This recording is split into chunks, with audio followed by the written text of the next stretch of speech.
järgnev videoklipp tuleb läätsede hooldamisest nii siis teoreetiliselt kui ka praktiliselt.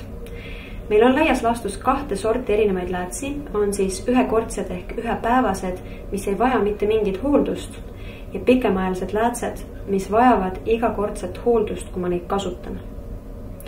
Läätsesid, siis pikaajalisi, tuleb pesta iga kord ennem, kui ma hakkan teda silma panema ja iga kord peale seda, kui ma olen ta eemaldanud. Loomulikult eelnevalt pean ma pesema ära enda käed. Ja läätsede hoolduses on veel oluline see, et ma kasutan ainult ühte konkreetset läätse hooldusvahendit ning konteinerit.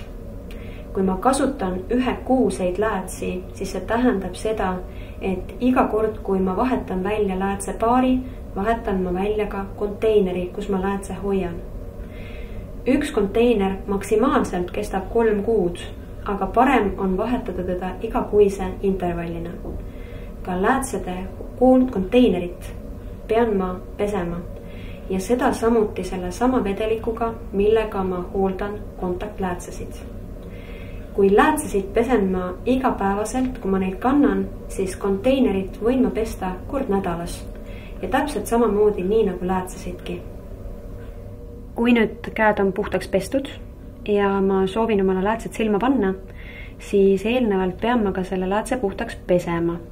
Ehk et võtan siit ühe läätsedest, asetan endal peopessa, lisan siia natukene hooldusvedelikku, nii et ma pudeliga ei katsuks läätse ja näpu siis teise lüliga teen siin läätse sees umbes 10 ringi, nii et ta käib mul ilusti näpu all ringi. Ja kui ühelt poolt ringid saavad tehtud, siis keeran läätse pahupidi ning teen ka teiselt poolt 10 ringi. Ning kui nüüd ringid saavad tehtud, jätan läätse peopessa, kallan peopesa niimoodi, et vedelik üleliigne jookseks maha ning loputan veel puhta vedelikuga läätse üle. Ja niimoodi toimin mõlema läätsega ennem, kui ma panen läätse silma ja peale seda, kui ma olen läätse silmast eemaldanud. Iga kord, kui ma läätse kannan. Kui kontaktläätsesid pean ma pesema iga kord kasutades, siis läätse konteinerit võin ma pesta kord nädalas.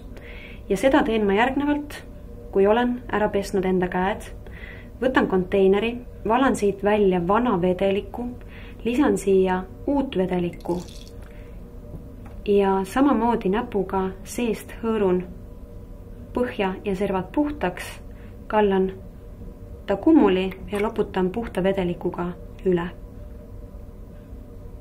Ning võin ta jätta siis sel juhul veel koju kuivama nõnda, et avad oleksid lahti, aga tolmu sisse ei lähe.